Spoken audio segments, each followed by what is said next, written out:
everybody. Welcome to Illuminating Intersectionality. I'm Tykeia Robinson, and I'm joined by my sisters, Fran Medina and Jade Barrett.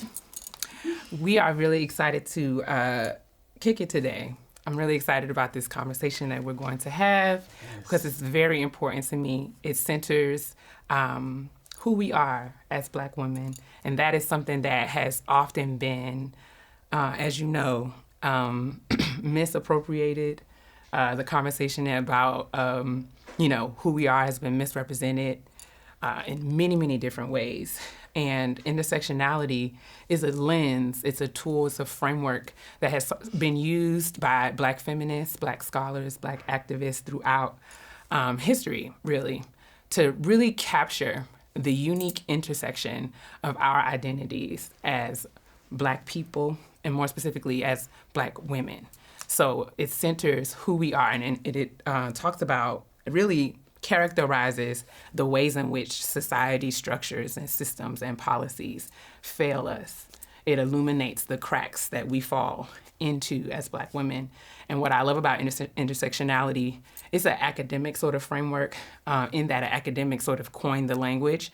But really, Black women have been talking about this and exemplifying what intersectionality is for centuries. And so I'm excited that we get to kick it and bring it to life here on this platform. So let's get to it.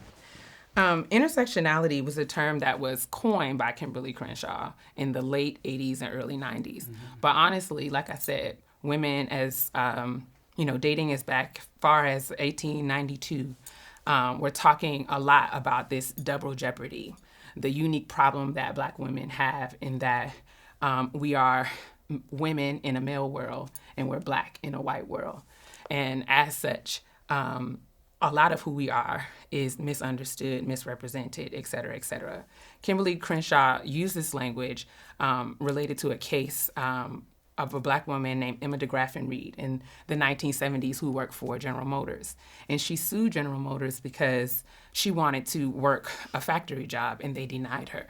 Mm-hmm. It was a discrimination lawsuit, and she did not win the case because the judge said, General Motors hires Black people, so they don't have a race problem. Mm-hmm. And General Motors hires women, so they don't have a gender problem. But the Black men that they were hiring were working on the factory line. The women were sort of relegated to the administrative positions, and she wanted to work in the factory. Mm-hmm. And so Kimberly Crenshaw sort of used this term of intersectionality to help exemplify the ways in which, so she's not being discriminated against on the basis of her race, but she is, because she is a Black woman. Mm-hmm. You're only hiring Black men in this position. Mm-hmm. And she's not being discriminated on the basis of her gender because they hire women, but she is, because she doesn't want to work where the women have sort of been conventionally sent to work. Mm-hmm. So you see this unique sort of double whammy that we have to negotiate. It's a paradox. And so I find, or what I have found, is that a lot of us, that resonated with me. Mm-hmm. And I know it resonated with a lot of people, because how often do we feel like we're sort of in this damned if we do and damned if we don't sort of space, where we're sort of tap dancing around, certain expectations. Mm-hmm. People in certain spaces look at you a certain kind of way for one reason or another. Yeah. And I have felt that, y'all know that I'm a recovering overachieving Black woman, working through that. Right? So, recovering, as in this morning. as in 5 minutes ago. Just 15 minutes ago. But a lot of what I have come to know, a lot of the messages that I received about what it meant to be Black, I got in school, right? How many times did, the teacher struggling to say my name? She was saying, Brenda, Tammy, Miss Robinson. What are you gonna be Miss? That's me. She couldn't say my name. So 8-year-old Miss Robinson. I'm in the second grade. First grade. Exactly, right?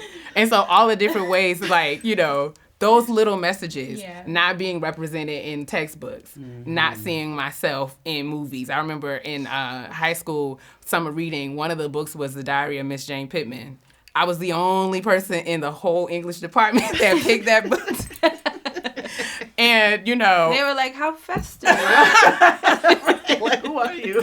It was like, okay. And so then I had to get up and talk about Miss Jane Pittman in front of everyone. It's like, okay. You know, second grade, people saying, what is a Tykeia? It's a me. It's a me. It's a me, right? Yeah. So all of these messages, I'm curious, in your experiences, did you have those moments when you sort of felt on the outside in school and classes? Absolutely, because I'm coming from Harlem and taking the train up to Riverdale, which if you're from New York, you know that's like a different planet. Very rich. You know, and so I it was an interesting intersection because I deserved to be at that school, For sure. Riverdale Country School. Obviously, I got there by merit. But I still always felt like I was playing catch up. Right. Somehow, like my presence and just even how I appeared and expressed and spoke. I remember people used to be like, "Where are you from? Like, how are you even here?" Because I sound like I'm a girl from New York, like from the block, and always feeling like my work wasn't enough. Always feeling like I said, it's just a game of catch up, which is weird because it's like if this is really based on meritocracy, Yes. then how am I not fitting in, or why am I even trying to fit in? And why did it feel like I was granted permission to be there as opposed to being there just like everyone else? Absolutely. Yeah. I read a lot in school, but that wasn't popular in the hood.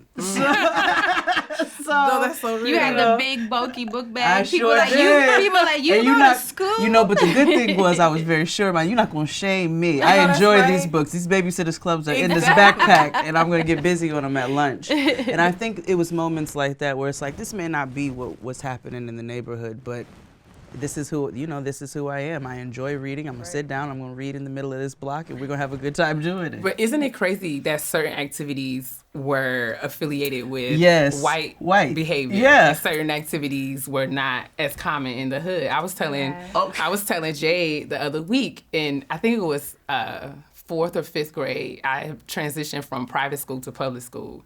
So I had went from becoming one of the few black people in class to having more. So I'm hyped. You know, and I don't have to wear the uniform, feeling at home. I feel good. You know, I'm like, this is what's up, it's popping. Right. We sitting, you know, everybody got the desk for, and I'm writing in my notebook, you know, as I do. And the little girl sitting next to me looked over and was like, you write like a white girl. What does that mean? Exactly. Sent me 4th grade into a panic attack, right? And what did I do? Ruin my handwriting. Trying to keep up, you know, because I wanted to be... But it's so crazy how those things exist, and you don't really think about it now. But intersectionality teaches us that, you know, it's not just about a matter of our identity. Intersectionality helps us to see our identities through the lenses of power. So it's crazy how certain activities are considered white and other activities are not. And it's crazy how, you know, sometimes we're just trying to think that that's just the way that things are.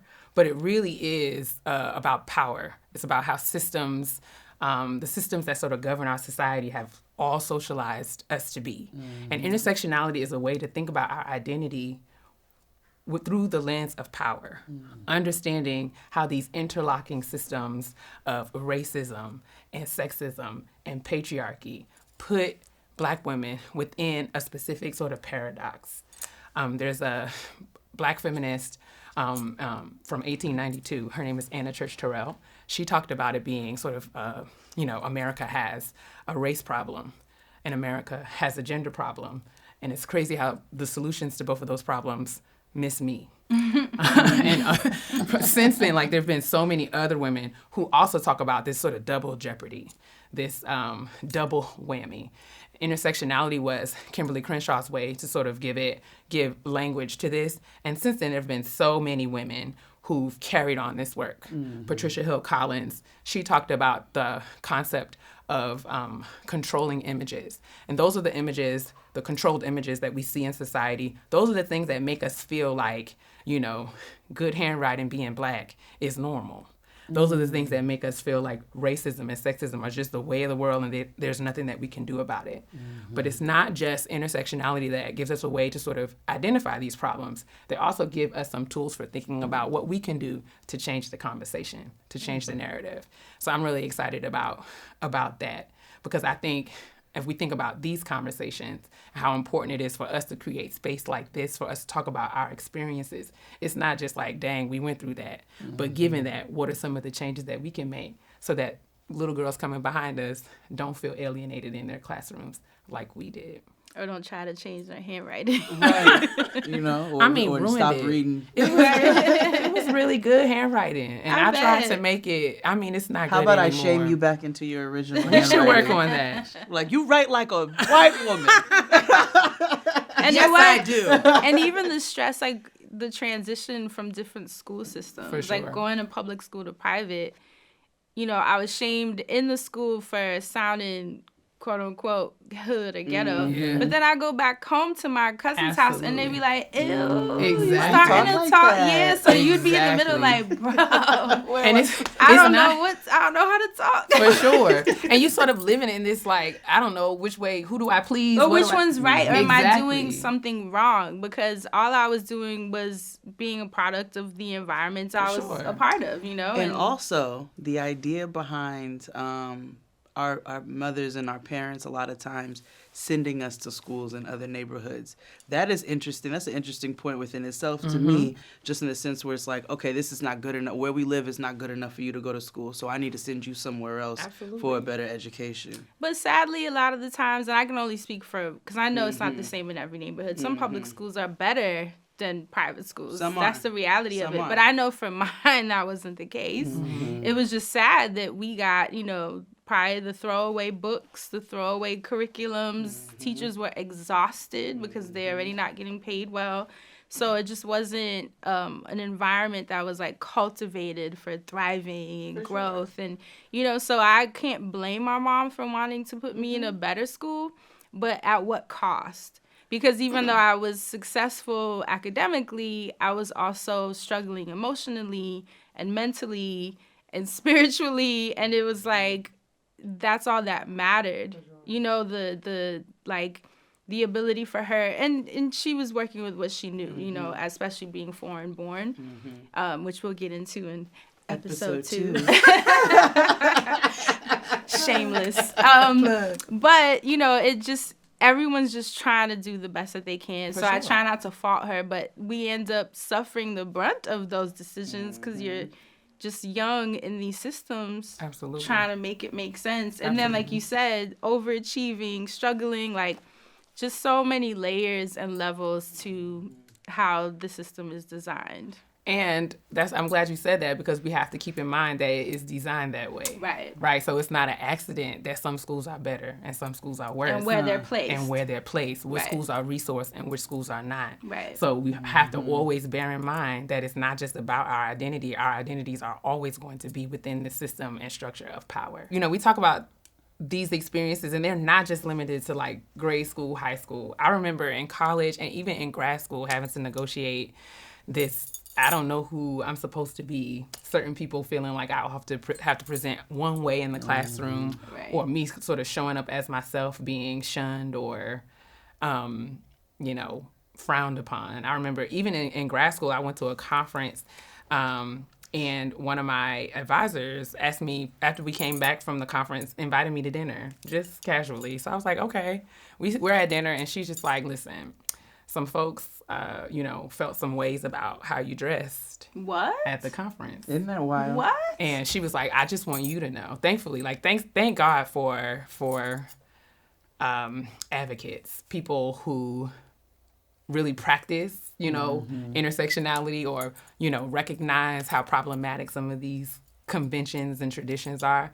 She called me out and she was like, I want you to know that, you know, I want you to work very hard and do great work, because people are going to hate. People are going to have things to say about who you are and how you show up. But one thing they won't ever be able to say is that your work is not excellent. But you should never be ashamed to be your full self in every space. And don't ever feel like you have to change in order to be here, because you deserve to be here where you are, just the way you are. So those are the ways that we sort of practice intersectionality. Those are the ways that we resist convention, we resist tradition. And those are the ways that we can advocate and call out those problematic systems and structures that have been taught that we only have to be a certain kind of way to fit in or to be successful. Because you can't be a PhD with long nails. You can't be a PhD. See, but the only thing I will add, and I don't know if it's just me, but it's like, but that still adds to that overachieving pressure. Fair. Where it's like someone's basically telling you have to work much harder and make sure that your work is undeniable so you can exist. Right. And it's like, I have the right to exist because I have the right to exist, you know? And I think it's like, I understand the sentiment and I understand what she was trying to share. But it's still upholding the system. True. That's of the problem. like, exactly. yeah, you have to earn your right to be. To wear long nails or bright lipstick. Well, I just thought that she was saying, like, to be black. If she was saying, like, people are going to talk about you regardless. And I guess she was saying, like, they won't be able to talk about your work if your work is really good. And I think it was, I hear what you're saying. Yeah, but you see, there's still that element of, like, earn the respect. You know, even if it's through your work. Maybe that's how I perceive it because I've just heard that language so much where people just be like, just do good work. And like, it's almost like be the good Negro, just good enough so that you can kind of go under the radar. And even if your nails are a little long, you know, and there's still some language around that I find troubling. It still plays to respectability politics. Because you're like, I saw it as you like have her to turn saying, something on. You know what I mean? In order Fair. to have space in those rooms. And it's as opposed to like, I'm just here because I want to be and I can be. And I'm not really trying to make sure of how I'm perceived. You know, I'm just moving through the world, just embodying my full self. And, you know, who sees it, who doesn't. It does add an additional bit of pressure. That's how I see it. And obviously, if you disagree, like, I get that. No, but I don't disagree. I think both can be true. I think when I heard her saying, like, you know, let's teach these folks that regardless of how you look, you still do great work. You know, let's show them that you can have white hair, purple hair, you can have long nails, you can wear hoop earrings and still be a brilliant scholar. And that's how I received it. And so it was less, I know she was saying, you know, you do great work and continue to work hard so that your great work will, you know, continue to speak for you. But I think you're right. I mean, you know, the way the system works is that, you know, that's the double whammy, right? It is the respectability side and also... And it can be so subtle in the conversations, you know, where even in our mentors trying to affirm us, there's still that really subtle language of just do real good. What's really nice is these kids nowadays especially are kind of bucking that system a little bit, and I hope that Gen Z. Oh, they're just. I don't know where they at right now. They're on TikTok. They Gen Alpha. I don't know what they are right now. But they're kind of bucking that system in which they're saying I can show this side of myself, and then I can be over here with my nails or my outfit doing what I want to do, and I respect it. They're like, I don't want to be here. They this also job don't have is no stressful. drive.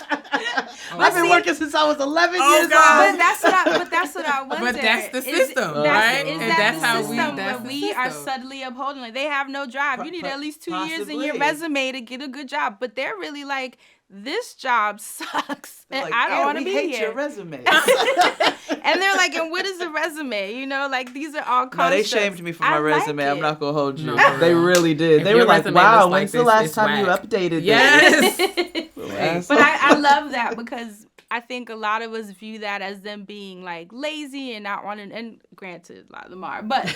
For the most part, it's just cool to me because I'm like, they just are not going to be where they don't want to be. And they don't care what that looks like. And they don't care how they're perceived for it. Like, shout out to them. It's definitely a paradigm shift. Yeah. It's definitely and a paradigm we need it. shift. We need both. We need do. all of us in conversation figuring out, like, what are the better ways to take space. For real. It's going to take everyone. Like, we all going to have to learn from each other. Exactly. And that's what I love. Yes. And we're all going to have to realize that, you know, one of my favorite quotes ever is white supremacy is not the shark, it's the water. We're all swimming in it. Right. Right? People think that it is this one dark villain. No. Like, vast sea. That's not how any of this works. Like, this is the ecosystem that all of us were birthed into, and we are literally been surviving in it. And upholding in different capacities. Every one in of life us. jacket. Every one of us. So even just now, that conversation, like we're able to see the ways in which the system, and that's how the system is designed. Those interlocking. Remember we talking about those interlocking, and it's so like, you know, clandestine. It's sneaky, right? It's just like, I don't want you to know. But, we have to remember that that's the way that it was designed. And so it's going to take us having conversations like this, being willing to be taught, being willing to be confronted, being willing to be pushed. And that's what it's all about. That representation is what matters. And that is what I love about all of this. Which is exciting because I think now we're going to hear from one of our founders from Target. Yes, Black Beyond Measure. Absolutely. KJ Miller of Mented Cosmetics. We're going to get a chance to chat with her. And her brand is all about representation in beauty. So we're excited to hear. Yes, and you're a doctor who wears makeup. Is.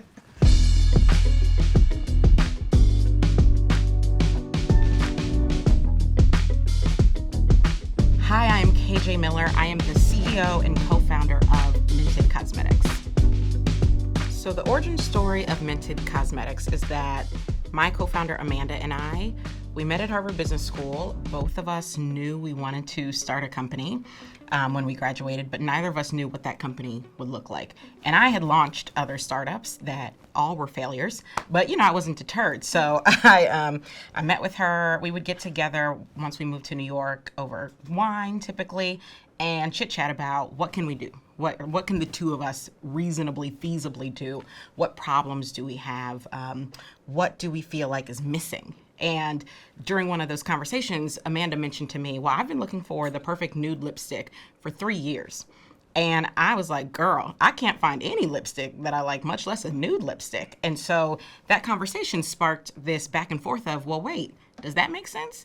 Because we both love beauty. We both want to be spending our money on beauty, but both of us feel like we can't find something as simple as a nude lipstick. That felt crazy to us. And so we said, well, what if we try to tackle this problem? And so we actually started making lipsticks in our apartment. So we lived in Harlem at the time. We bought the dyes, the colorants, the oil, the wax, the molds, and just started making lipsticks because we figured, look, how hard can it be, right? And so we started making lipstick. And on our first try, literally our first try, we came up with a shade that we later named Mented No. 5. It is still our top selling shade. That was on our first night, right? So we understood this isn't that, it's not rocket science. It's not that it's so hard. It's that people didn't want to do it. And so if they don't want to do it, let's do it, right? If they don't want the money, let's make the money. And so we started making lipsticks, started sending them out to influencers. This is before we had even a name for the company. We had our lipsticks that we made and started sending them out to influencers because we were like, well, let's get people's feedback. And all of a sudden, influencers, creators, they just makeup artists were like, we love this. Where can we buy it? And we were like, buy it? We're making this in the apartment. So that is what really helped us understand, look, there's a real demand here. And people agree with us that there aren't enough options for people who look like us. And so, yeah, we came up with the name Mented, which is short for pigmented. And we built our little website, came up with our little logo, and said, let's do it. In January 2017, on Martin Luther King Jr. weekend, we launched. So that's the story. Our partnership with Target is, in many ways, a dream story. So our very first year, in fact, in our first few months after launching, we found out that Target had an accelerator program called Target Takeoff. And so we applied thinking, look, the chances of us getting in are slim, but not zero. So let's do it. And we got in. And so in our very first year of business, we actually started conversations with Target. And I think this is something I say to founders all the time. If you want to get into a major retailer like Target, that is a conversation that oftentimes takes years. They need to know who you are. They need to understand your products. They need to understand your consumer and then understand if you make sense on shelf. And so we were patient. We had that initial meeting in 2017. We met Target buyers. We met, Target higher ups. But we didn't actually launch in Target until 2020, right? So there was a 3-year gap in between starting the conversation and getting on shelf. And that whole time we kept the conversation open. We were speaking with the buyers about, some of it was Target not being ready. A lot of it was Mented not being ready. We wanted to make sure operationally we could service a retailer like Target. We wanted to make sure we had the right assortment at the right price point. So we started that conversation in 2017, got on shelf in 2020. with 50 doors, just 50 doors. Now, if you don't know, Target has over, 1,800 doors in America, right? We started in 50. And to us, that 50 could have been the 1,800 because we were so excited. This was our foot in the door. We're now in over 500 Targets, and by next year, we'll be in closer to 600. So you got to just believe. But in terms of what the partnership has meant for Mented, it's meant everything. What it means most principally to me is that people can find Mented products where they are. And I've always said from the very beginning of this journey, I want to be where my customer is. And my customer is at Target. So, there are some brands and some founders who feel like, oh, I don't want to be in a mass retailer, right? They want to be, I'm luxury. Well, look, I think I'm luxury, but I also think that I should be affordable and attainable because at the end of the day, I've said from the beginning, this is everyday beauty for women of color. And where are women of color shopping for beauty? A lot of it is at Target. So it's meant that our brand is more accessible, and it's just been such a beautiful blossoming relationship. And I'm so grateful for Target that they, stuck with us as we figured out how to make sure that when we launched with them, it made sense. Representation for Mented means, and actually when we first launched, we had this saying, find your shade, write your story. To me, the ability to tell your beauty story is so important for women, for everyone, because your beauty matters. And for so long, for me and for so many women I know, we felt like we were an afterthought in the world of beauty. And no one deserves to feel that way. No one deserves to feel like I'm going to go spend my dollars with a brand who only kind of cares about me, only kind of is trying to understand me, make shades for me. No one wants to feel that way. I certainly don't. And so to me, representation means you are able to see yourself when you spend your dollar with that brand. You are able to feel celebrated when you spend your dollar with that brand. And that is just, it's so important. And now as a mom, I have an 18-month-old daughter at home, knowing that when she is ready to try makeup, she's not going to feel the way I felt, which was, I can't wear any of this. Why doesn't anyone want to make anything for me? She's going to feel like, oh, I have options, honey. And I'm going to be a part of the reason that she gets to feel that way. And that just makes me feel so happy. I have absolutely felt misunderstood and misrepresented, a number of times. I think all Black women can say that. One of the things that I've struggled with the most as CEO and as a founder, and that I've had to learn, is that the things I say carry more weight sometimes than I realize because I'm sitting in the seat, because I'm sitting in the CEO seat. So I might say to one of my team members, I don't really like that. And what they hear is the CEO of the company hates what you just did and you might get fired. Where I'm thinking, sometimes I like stuff, sometimes I don't. This is the thing I don't like, let's redo it, right? To me, it's not that serious. To someone else, it might be the world. And what that ends up meaning sometimes for some employees who, unfortunately haven't worked out long term, is that they are assigning something to me that isn't there. And so they feel like I'm being aggressive, I'm being angry, I'm being over the top, when in fact, I'm just being the leader of a company, right? I am just making sure that my organization is acting at the highest level of excellence, because I owe that to my customers, I owe that to my shareholders, our stakeholders, I owe that to myself. So I've often felt like things are prescribed or projected onto me that I'm not trying to exhibit, but it has also meant that I've had to learn, well then, how do I make sure I'm being clear about what it is I am saying and what it is I am expecting and what it is I do want. So it's been a lesson, but for sure, I think probably not just all Black women, but all women can relate to being misrepresented because a lot of things get assumed about us when we say and do things we have to say and do in order to run our businesses. I'm looking forward to so many things as it relates to Mented. I think the biggest being continuing to grow our team. I am just so blessed to have the team I have. First of all, my team is 100% women, and I love that. but women from all over, from every ethnic background.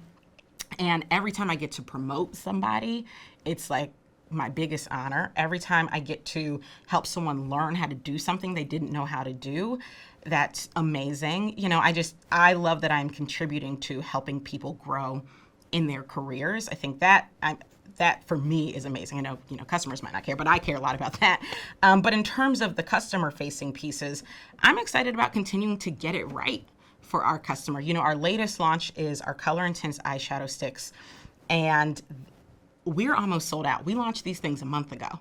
And I'm telling people, I'm literally telling everybody, because I'm like, don't wait, because we're going to sell out. And as we all know, everyone's having trouble getting things that they need from overseas, and these sticks are made in Germany. So once it sells out, we're going to be stocked out for a while. But I love when we get it right for her. Like, the reason it's selling out, and I can tell you this from experience, is because the other eyeshadow sticks on the market are mostly nonsense. If you've got a deeper skin tone like me, they don't show up. They don't last. The colors aren't meant for us. They look crazy. So when I introduce an eyeshadow stick that looks like perfection, of course it's going to sell out. I mean, I told my team, I was like, I think I may have nailed this one, and I did. And I'm so excited every time I get it right, because I don't always get it right. We don't always get it right. We've discontinued products. But when we launch one and she loves it, and it's something that was missing from her makeup bag, and now she gets to participate in a way that she didn't get to before, I am over the moon about it. So that's probably what I'm most excited, is just to continue having the opportunity to get it right for her. We are always thinking about social justice. I can give 2 examples. One is, in 2020, when the entire country was grappling with social injustice and the Black Lives Matter movement, I sent a note to our entire email list, which, is almost 500,000 people. And I said, in this moment, I don't feel like selling lipstick. That's not what I feel like doing right now. I don't feel like thinking about makeup all day, because like you, I'm in tears. I'm broken over what I'm seeing happen, right? And so this isn't a moment where I want to think about makeup, but I don't get to just absolve myself from that, because I've got people around me that I'm responsible for. That said, what I can do as CEO of this company is take some of the proceeds and take some of the profits and give that to another organization that needs it. And so what we did for the month of June is we donated 100% of our proceeds from one of our products to different bail funds around the country, right? Because people were being unjustly arrested, and I wanted Mented to play a part in helping those people. So that was in 2020. Right now, in 2022, we are donating 100% of our proceeds from one of our top selling lipsticks, Nude La La, you should cop it, 100% of our proceeds from that product to an organization that is all about reproductive rights. Because as we know, reproductive rights in this country and women's rights in this country are under attack. And that doesn't sit well with me. It doesn't sit well with me as a woman, as a mom, as an employer of an entirely woman team. I can't just I can't do nothing about that. And so that's what we're doing. And I think just generally by being in existence, by having an all women staff, by saying, I want all of you to be more vocal, which by the way, being vocal is one of our core tenets, saying, I want you to feel like you can stand up and do hard things, and, all of the things that a lot of times women aren't told. To me, that's an act of social justice too. Saying, I want all of us to be more powerful. I want all of us to be more vocal. I want all of us to win. And we can do it as a team of just women. That to me is its own act of social justice. So I am always trying to make sure that Mented is part of a broader conversation.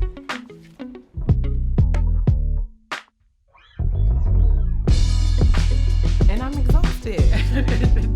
No.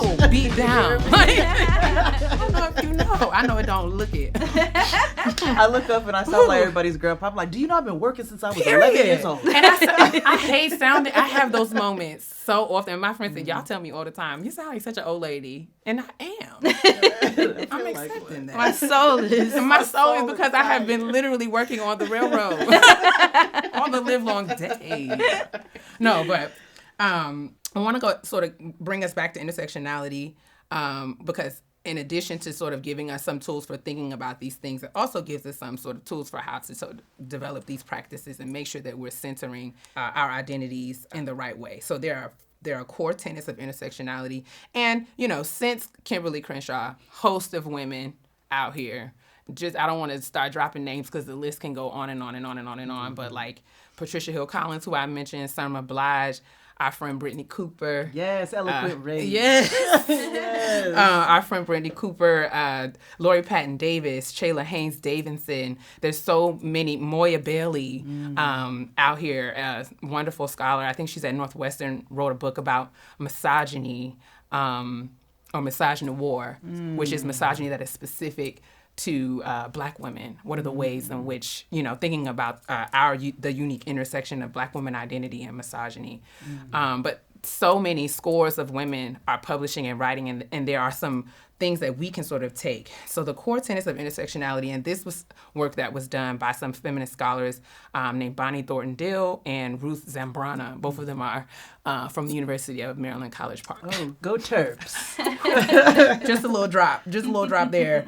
But the core tenets of intersectionality, as they've published, are, number one, centering the experiences of people of color. And that's really about equipping Black women to tell their own stories, empowering them, giving them space, amplifying them. And thanks to this platform with Target's Black Beyond Measure, we are able to do that. We're able to sort of recast that narrative and buck some of the things that are already in the media that are incorrect about Black women.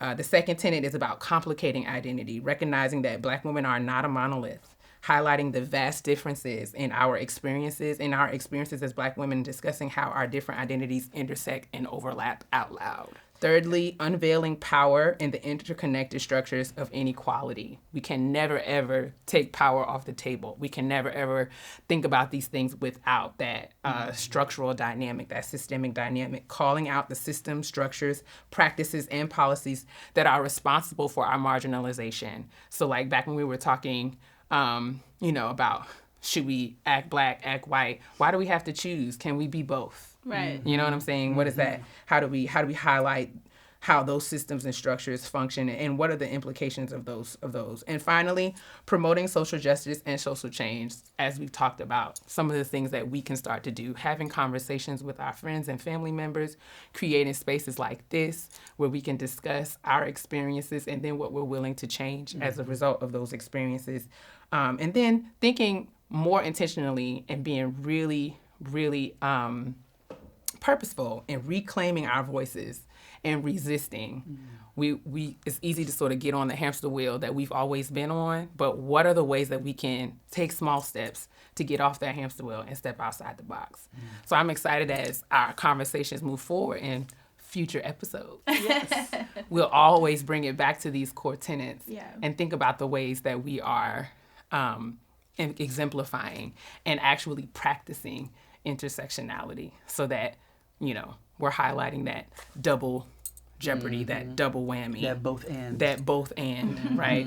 And then we're thinking about ways that we can restructure the systems and structures so that they don't erase us or marginalize us. Exciting. So we're excited to continue this conversation. We hope that you will join us for future episodes. Thank you, ladies, for joining me. And thank you guys for joining us too.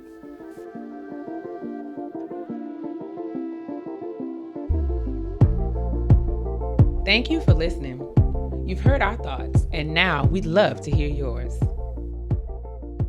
Do you see yourself or your experiences reflected in our conversation about intersectionality as a tool and framework? How so, or how not?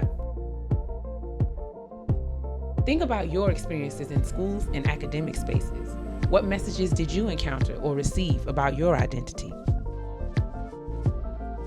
Can you identify any systems, structures, practices, and policies that are responsible for your misrepresentation or marginalization as a Black woman?